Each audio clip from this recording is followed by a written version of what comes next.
Hello and welcome to this edition of Northwest Newsweek. I'm Brittany Ramsey.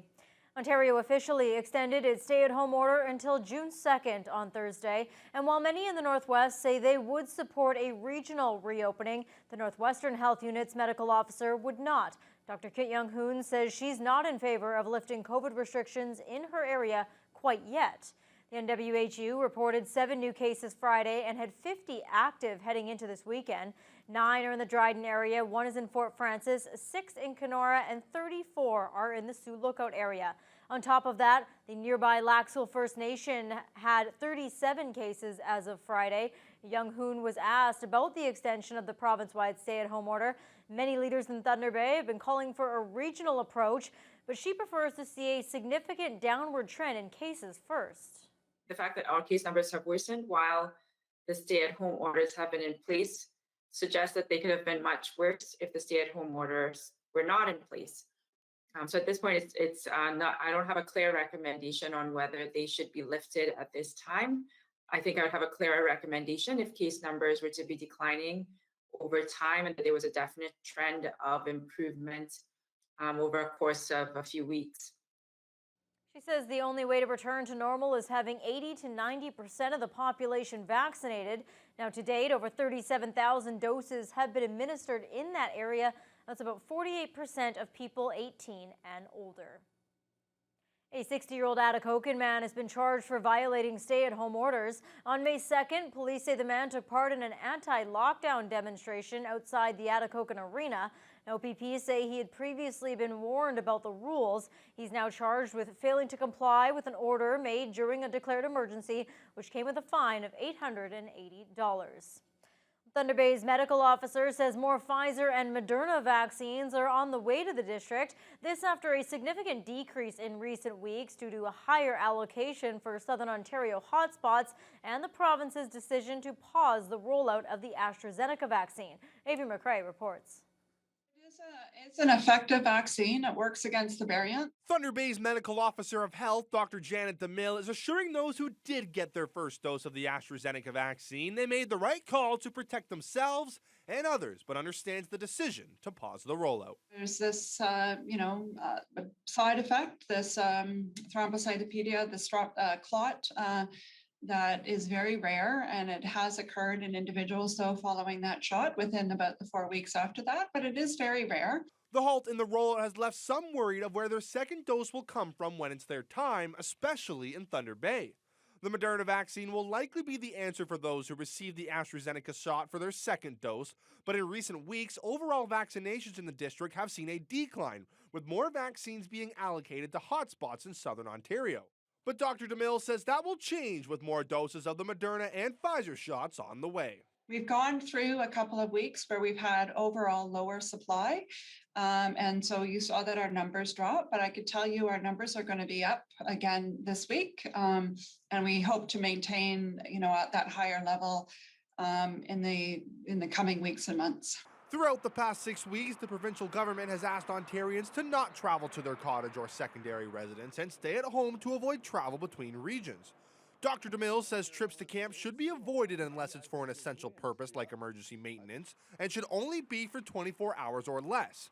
And for residents who want to move to their camps for longer than that, she says the provincial rules are clear about the timeframes. Any individuals who may be planning to stay there for at least 14 days can actually go and do that and stay there for the 2-week period. So I know those are some of what's written in the regulations, and people should make sure that they're aware of those limitations and those indications prior to doing, attending to their camp. While staying at camp has restrictions, families can still go enjoy a day on the water fishing this upcoming long weekend, so long as they are not mixing households. Avery McRae, TBT News.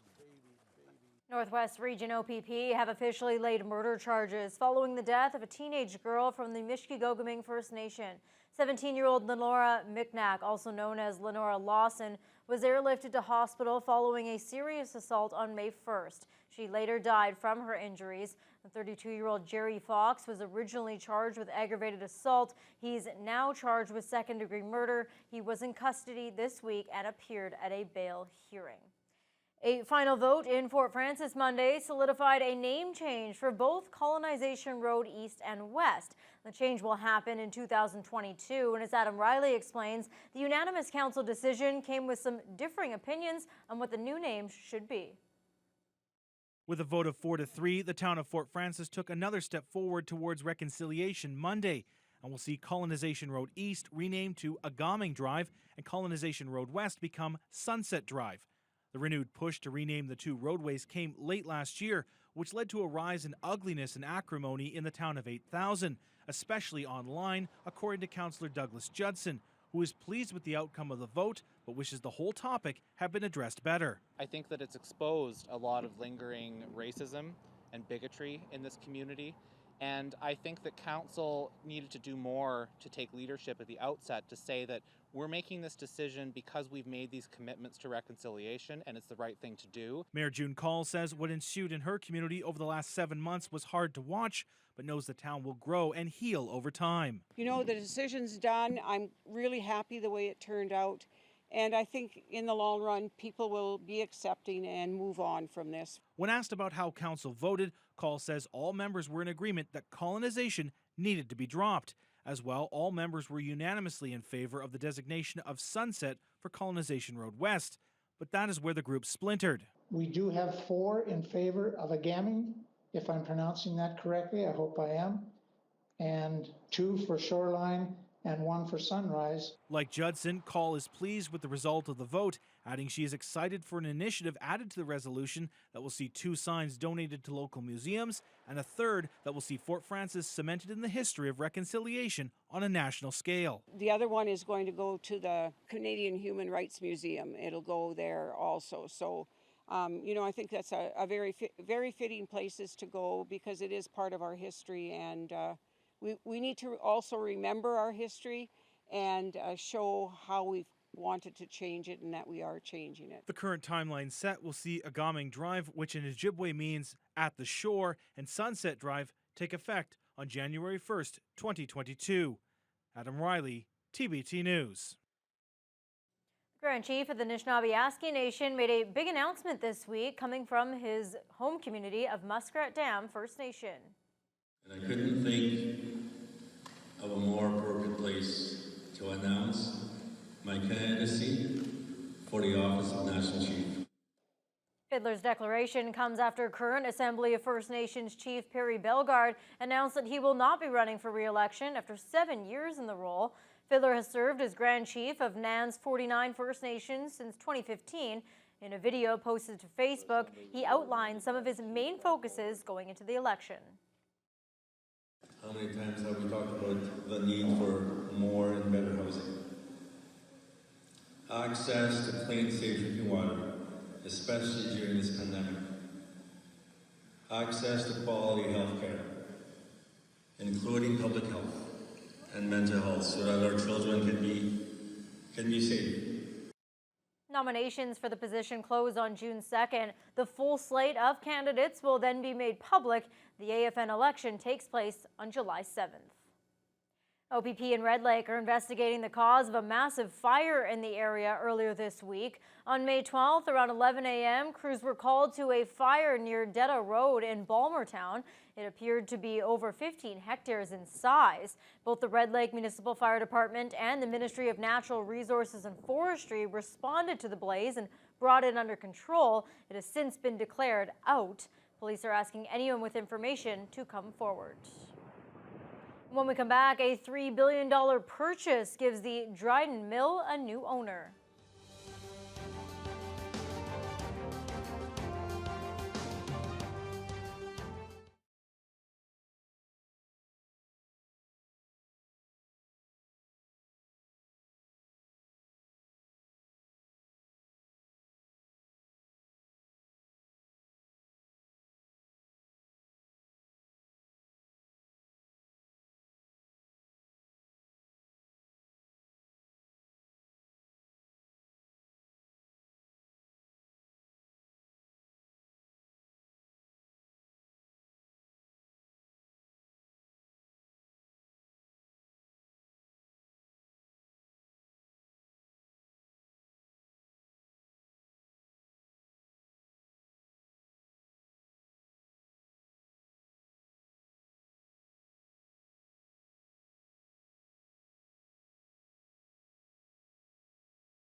A major purchase in the form of $3 billion this week after a BC company bought Domtar.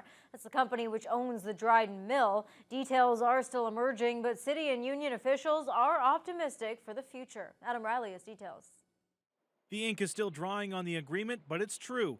Dryden's Domtar Mill has a new owner. In fact, Domtar now has a new owner. And the nearly $3 billion cash deal has local officials optimistic for the future, including Dryden City Councillor Norm Bush, who at one point managed the facility. I'm not sure what portion this mill represents of that, but to be able to do that on an all-cash basis suggests that they're very well capitalized and they're able to fund their businesses without going and becoming a public company. So you would think that that bodes well for this operation and the other operations within Domtar itself. Bush says council hasn't yet spoken with the new owners about the direction the mill will take, but from past experience, he says every time a new owner takes over the facility, there is an investment of capital or a different perspective on how to operate. Spokesperson Bonnie Skeen says from Domtar's perspective, the purchase is good news as the company has a designated track record in businesses that Paper Excellence is interested in. Paper Excellence is a long-term strategic buyer. They have a singular focus on this pulp, paper, and packaging sector and business. And from that standpoint, they view the Domtar assets as being a very good fit with their strategic long-term direction.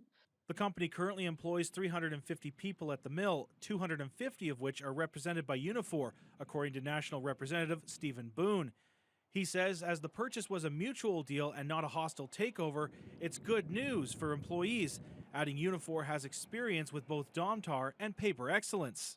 There's a lot of familiarity there between the union and the companies, and we think that it'll be a pretty smooth transition with the new ownership group. And so the workers are pretty complacent about it. I mean, it's no one's has any anxiety about it, that's for sure. It's just down the road there could obviously be a few changes. Obviously, when you get new team come in, there's always going to be some changes. Boone says Domtar will still act under its own banner, so employees and residents shouldn't expect a new logo at the mill, and it will still take several months for the deal to close as it needs to pass regulatory bodies in both Canada and the United States. Adam Riley, TBT News. A voting delay by Dryden Council on a zoning bylaw amendment has put potential cremation facility on hold in the area.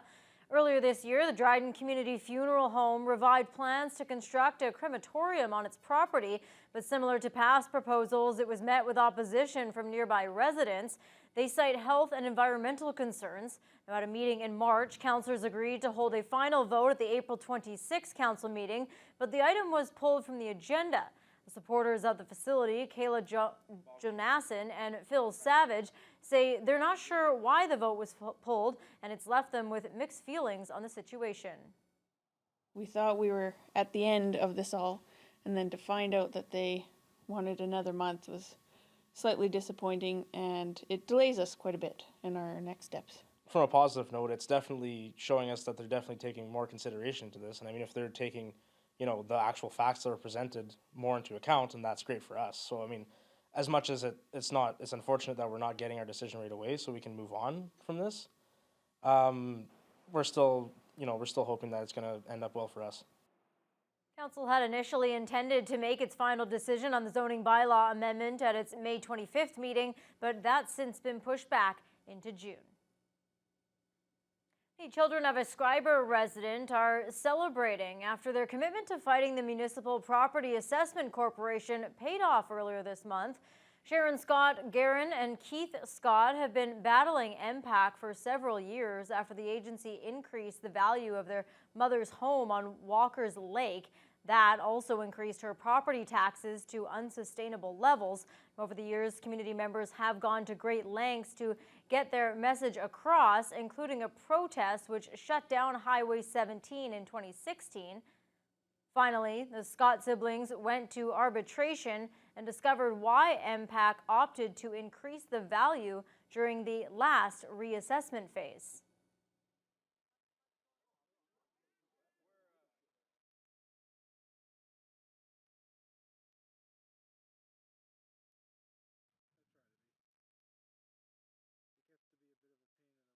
They offered us a reduction. We didn't think it was enough. And they said that they would have entertained a further reduction had we not done improvements to our home. And when we got them to spell out what those improvements were, we learned that they hadn't taken into account that my mother put new shingles on her house 18 years ago. The work that's involved to challenge MPAC is substantial, takes a lot of determination, and I don't know that a lot of people have the strength and the stamina to challenge them to the degree that we did. The value was reduced by $40,000, but Scott expects MPAC to come back harder during the next reassessment phase. It happens every 4 years, but was delayed due to COVID-19. A newly founded organization has been launched called We the Nuclear Free North. The group is an alliance of Indigenous and non-Indigenous volunteers from Northern Ontario who believe the transport and burial of nuclear waste could cause detrimental effects. The group was launched with a webinar this week. In mid-April, they delivered 30,000 information cards to households, farms, and businesses between Uppsala and the Manitoba border, outlining their key concerns. The Nuclear Waste Management Organization has identified an area between Ignace and Dryden as a shortlisted site for an underground repository. We the Nuclear North believes that no disposal of hazardous materials should take place in the lands or territories of Indigenous peoples without their prior consent. They're against the NWMO's proposed plan and aim to protect people, wildlife, waterways, and wilderness from radioactivity. The problem is that the nuclear industry, through operating nuclear reactors to create electricity, has produced 3 million bundles, over 58,000 tons of highly radioactive irradiated nuclear fuel waste to date. And they expect to double that volume over the next 30 years. We're making decisions about future generations that cannot give their consent, and indeed we're passing on a considerable liability. In this case, we're burying and abandoning the most toxic waste known to humankind in the water table of the Canadian Shield. Our young generation is very concerned with our future. They're concerned about the environment.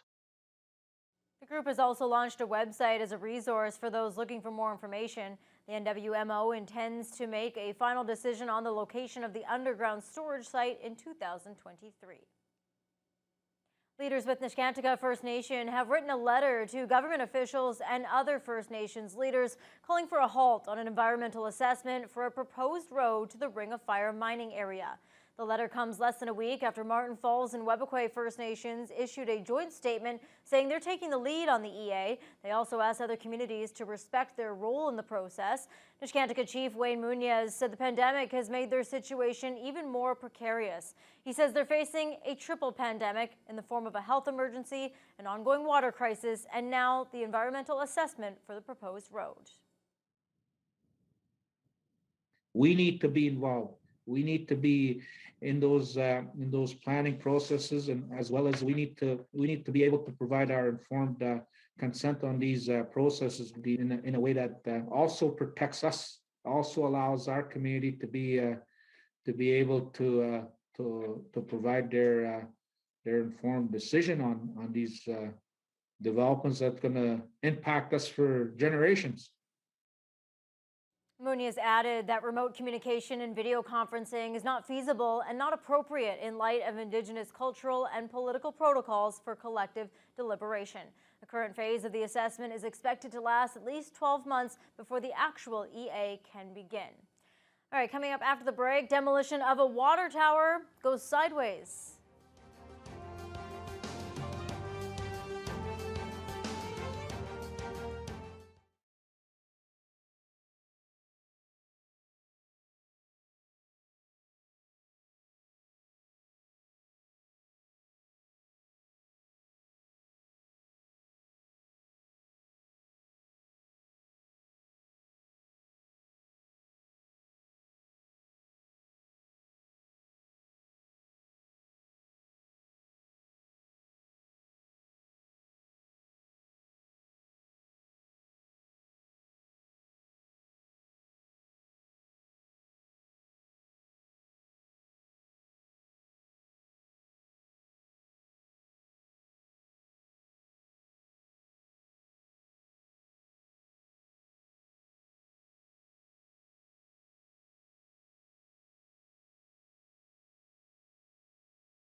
A well-known part of the skyline near Terrace Bay is no more. The demolition of the Aguasabin surge tank took place on Saturday, and things didn't quite go as planned.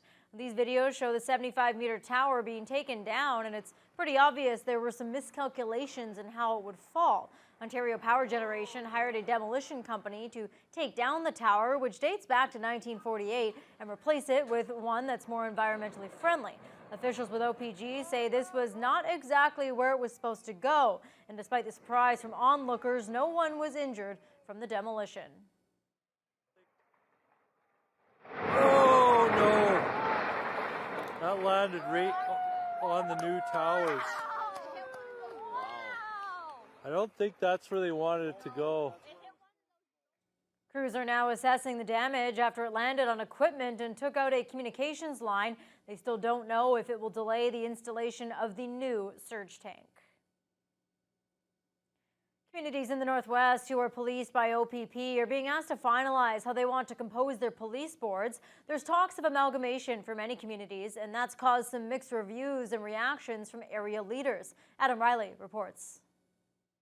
A letter addressed to OPP police municipalities from Ontario Solicitor General on how those communities wish to have input and oversight on police boards is receiving mixed reactions from across the region.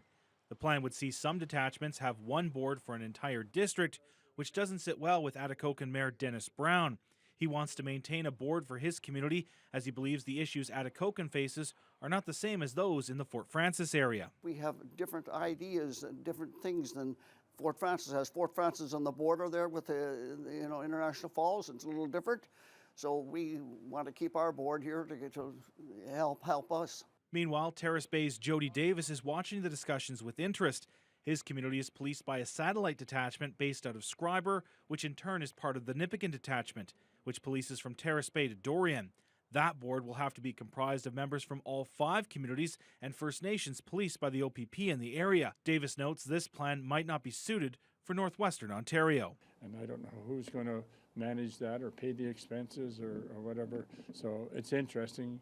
I think this was made for communities in southern Ontario, 2-tier communities, not communities that are spread out like we are from Terrace Bay to Dorian is about 180 kilometers. Board membership requirements are also a concern for some, including Rick Dumas and Marathon.